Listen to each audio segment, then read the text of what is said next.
Yes, problematic. You read that right. We had problems with the overall presentation of Kurup, the new Dulquer Salmaan starrer, directed by Srinath Rajendran, currently running in theatres across the country in multiple languages. We will say though that it is a well-made, engaging biopic crime thriller with multiple outstanding aspects. However, the film came across as one with its heart not in the right place, or more leniently speaking, unsure of where its heart should be placed at all. A star vehicle, a semi-fictional biopic, or a recipe for a crowd entertainer. This confusion marred the aftertaste of Kurup for us, which had immense potential to be a solid biopic, a genre where Indian cinema lacks considerably. We are here to talk about all that today and also hear from you about what you felt about Kurup and whether you had a similar aftertaste or not. Without any further delay, let's deep dive into this analysis of Kurup.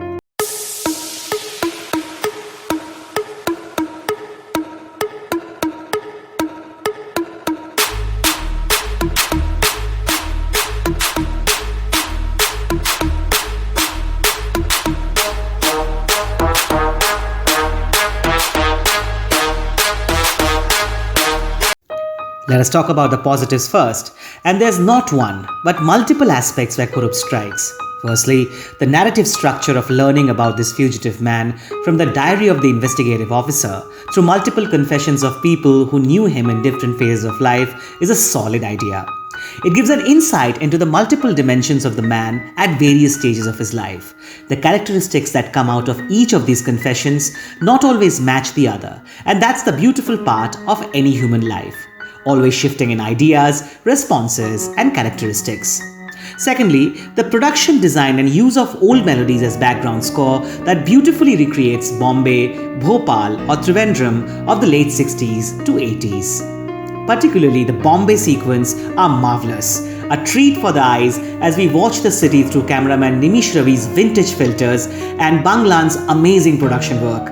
Their work doesn't shout out for acknowledgement. You might not even notice any one particular set design or camera angle, but the overall work provides the much needed authenticity to this period drama. And thirdly, the performances by the supporting cast perhaps is the biggest takeaway from Kurup, a reason enough for you to watch the film. Indrajit Sukumaran as the no-nonsense inspector in charge is very effective, giving insights into the heart and mind of an honest cop. Sunny Wayne as Kurup's batchmate in the Air Force training camp is excellent, devoid of any ego or histrionics of his own popular image. It feels so heartwarming that almost everyone in the Malayalam film industry puts their actor self ahead of their popularity and engages in each film irrespective of who the leading man is to pull it up further. And if Sunny Wayne wasn't enough to establish that selflessness, you have Tovino Thomas next putting up a cameo as Charlie, the innocent fellow. Kurup murders to fake his own death.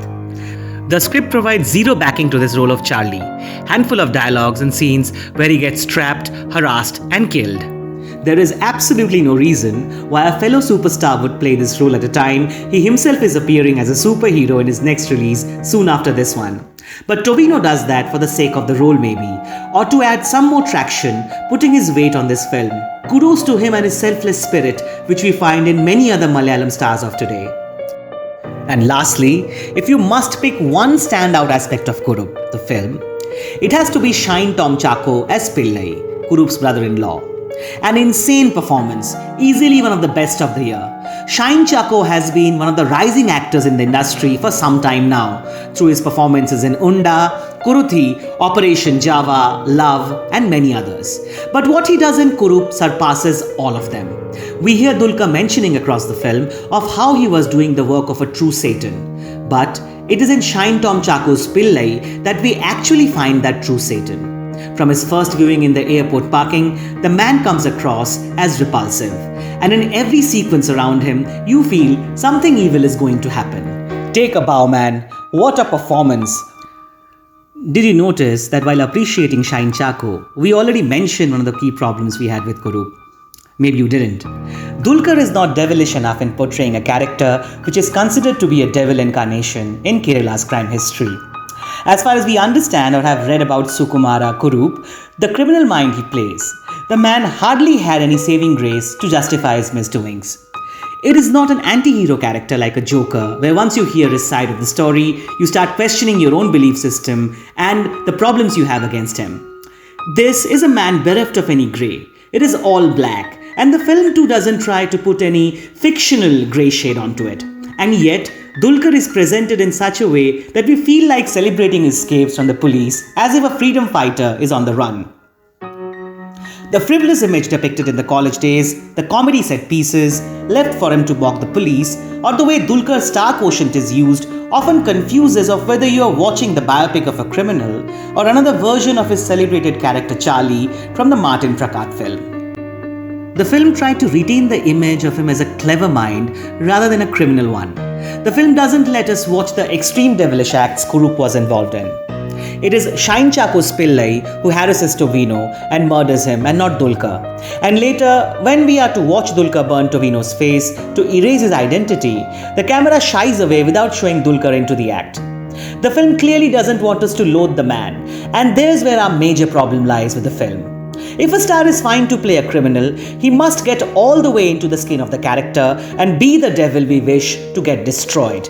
It is unfair to pick the clever and courageous antics of a villain while not being villainous enough to establish the character in flesh and blood. And that the film celebrates Kurup getting better of the police at every junction might also not be the most responsible thing to do. The theatre erupted when Dulquer mocked the police inspector over phone, saying he's the man whom his boss is struggling to find. It is a nice line, of course, it feels funny also, but at the core, it is a problematic line in the context of this movie. Near the end of the film, there comes a sense of resurrection from this problem.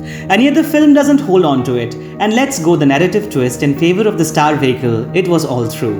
And thus Kurup, in spite of all its strengths, doesn't work for us.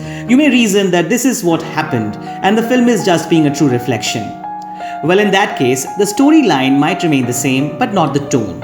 It is a tone and presentation which is important in understanding where lies the heart of a film, and not what the plot it builds on. As for Dulquer fans, please believe that we love the man as much as you do. We had to call out what we felt while watching Kurup. By the way, not sure why Manoj Vajpayee's name is featuring in Kurup articles, including the cast section in IMDb. He isn't a part of the film, at least the Malayalam version we saw. Not sure of any dubbing credits for the Hindi one. The only connection we could think of Manoj and Kurup is him featuring in another popular and celebrated film that we disliked for similar problems, Special Chabbis. That's all from us today. Thanks for watching. If you liked our analysis, please let us know in the comment section. Please share our content. Thank you so much.